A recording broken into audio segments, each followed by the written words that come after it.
In this Code Vein build guide, we'll explore just exactly how you make the Queen's Gambit build, which is a one-handed sword DPS build that focuses on disabling enemies before finishing them off. How do you get the most from your weapons, blood veils, your blood code, and your gifts? Well, that's exactly what we're going to cover and how they all fit together to create the Queen's Gambit build. The Queen's Gambit build uses a combination of light gifts and the stun status effect to render its victims helpless while they are sliced to death via repeated attacks. Stunning enemies gives a huge window in which to deal massive burst damage, and is extremely effective if done right. Additionally, combining this style of play with the gift Final Journey gives the player a competitive advantage if they can kill their prey before their timer runs out. There are several good one-handed sword blood codes in Code Vein, and you won't begin the game with them all. In this section, I'll discuss which blood codes to use while you're working away to your final destination, Queenslayer.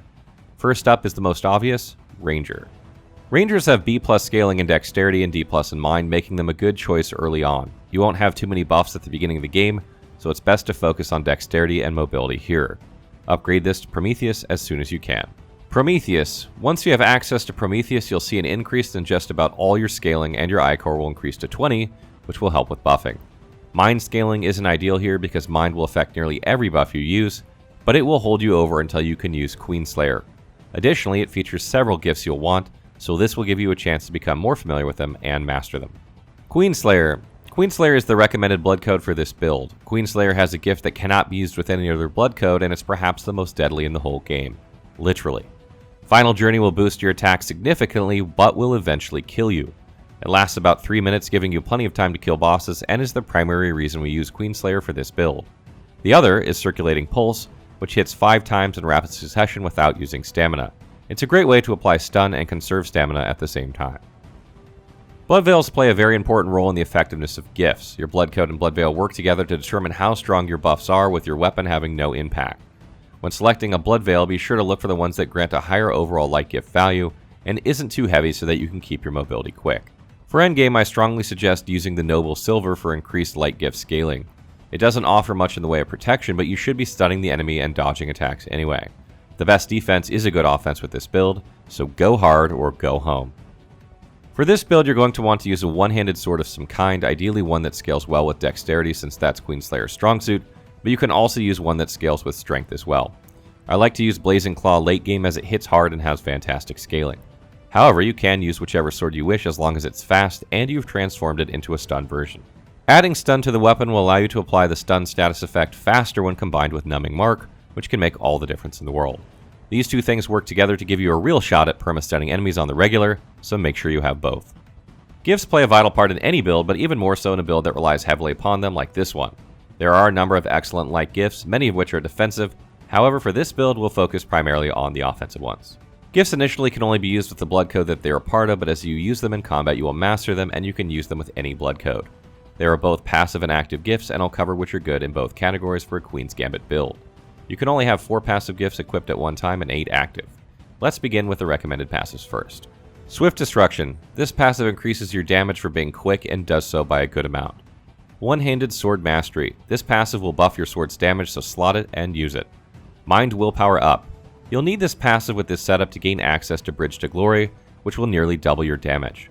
This passive is an absolute must or you won't meet the requirements for it. Opportunism. This passive will increase your damage against enemies that have a negative status effect, which works perfectly here.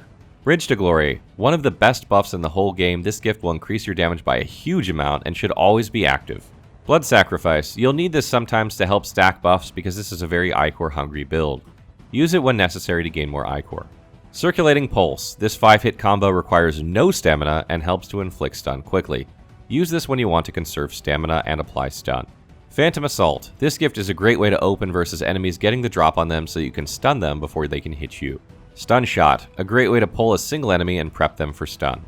Numbing Mark. A must for this build, it will apply even more stun than your weapon, so you need to use it with regularity. Gift Extension. This gift will increase the duration of any gift cast while it's active by 50%. That is nothing to sneeze at and adds 90 seconds to Final Glory for a total of 4.5 minutes. Final Journey. The most effective buff in the game, you'll notice insane returns from this gift.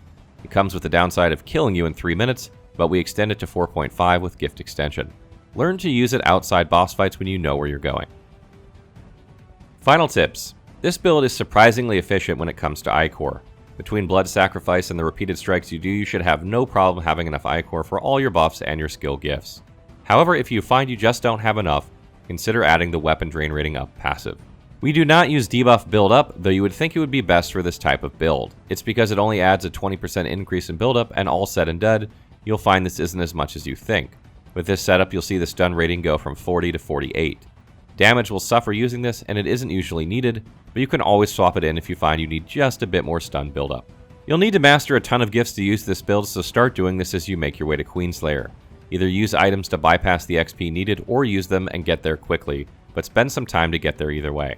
This build is much more effective with all its parts, and you may struggle otherwise. Lastly, learn when it's best to use Final Journey. It's not only for boss fights anymore with this setup. If you're playing NG+ or planning to go somewhere in a hurry, this buff can speed things up dramatically. Get comfortable with it and use it often. It's not as scary as you'd think. Stay tuned for more Code Vein build guides, and be sure to check out our Getting Started guide and our Scaling guide if you have basic questions or confusions about the game.